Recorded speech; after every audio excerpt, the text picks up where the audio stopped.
Install Android 12 on Xperia Z Ultra via LineageOS 19. Please check the description for important notes and all the download links. First, download ROM and GApps packages, then transfer the downloaded files to the phone storage. Link is in the description below. Step 2.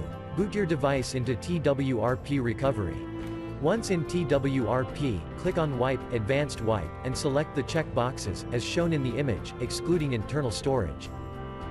Step 4. Swipe the button to wipe the device. Step 5.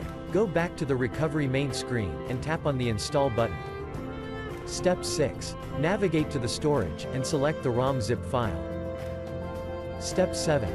Finally, swipe the button on the screen, to install ROM file. Step 8. Flash the GApps zip package, in the same manner.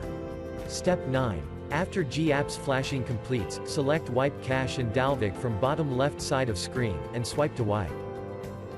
Step 10. When the flashing process is complete, hit Reboot System. That's it, you have successfully installed the ROM on your device.